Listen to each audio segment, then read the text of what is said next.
My life is filled with people of all different ethnicities and cultures. As I've grown up, I've realized that I'm surrounded by families who are not originally from Canada. Lately, we've learned a lot about immigrants, the conflict in the Middle East specifically.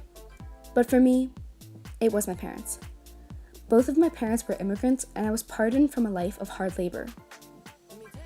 My father is the luckier one out of my parents. He came at a much easier time in a much easier way, as he was privately sponsored by his uncle when he was only 10 years old. My mother, on the other hand, did not have it that easy. She experienced some of the most dangerous, terrifying things imaginable in her fight to save her life. This is her story. My mother was 14 years old when her family made the decision to go against military officials and escape Vietnam.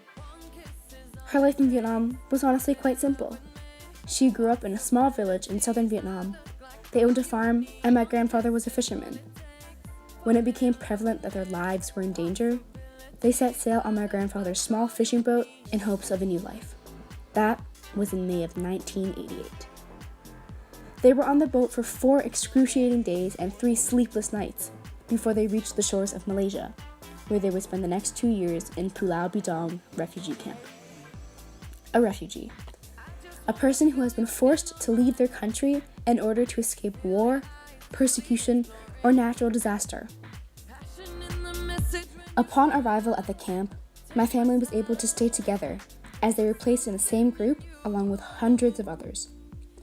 During their time at the camp, they were taught English and attended school. There was even a makeshift hairdressing school where my mother found her passion for hair. Many in the camp practiced Buddhism, as there were many monks who were in there as well. While they did receive support from the United Nations organization, there were still limitations. They received food 3 times a week, which consisted of turkey meat and noodles. The camp itself wasn't the most sanitary, as most of us would expect. There were hundreds of mice and even a few stray cats. During the time that my family was there, another 30,000 people were there as well. Amidst all the hardship, they managed to set everything aside and live the happiest life they could.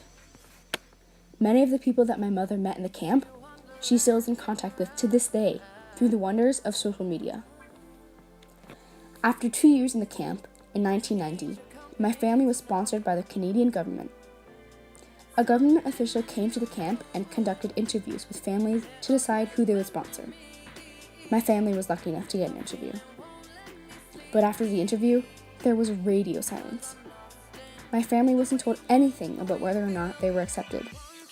Until one day, 3 long months after the interview, a member of the UN gave my family the amazing news that they would be sponsored by the Canadian government.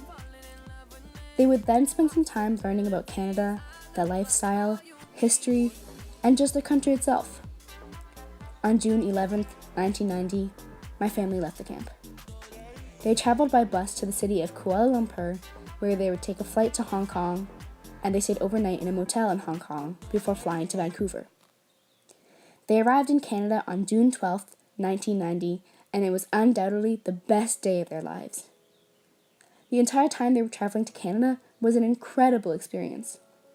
The airport was like an amusement park, and the moving walkway was like a roller coaster to them. Upon arrival in Vancouver, they took a flight to Edmonton, where they would settle down. They were placed in a group home for 3 days, where they were taught how to use a phone, what fire alarms were, and so on. They were also introduced to the Vietnamese community. After those 3 days, they were then shown a 3-bedroom townhouse where the 7 of them would live.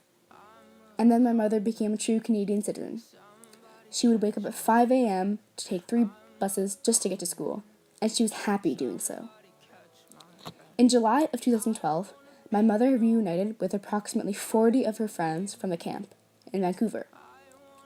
I was fortunate enough to get to witness the heartfelt reunions of my mother and some of her best friends. During that week, we spent most of our time at a temple where the master monk who kept my mother and her friends safe and happy in the camp practices.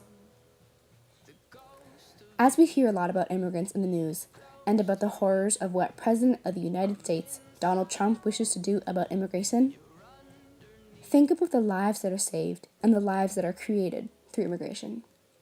For without the Canadian government sponsoring my family, I would not be here in this world living the amazing life that I am. I've got to face it.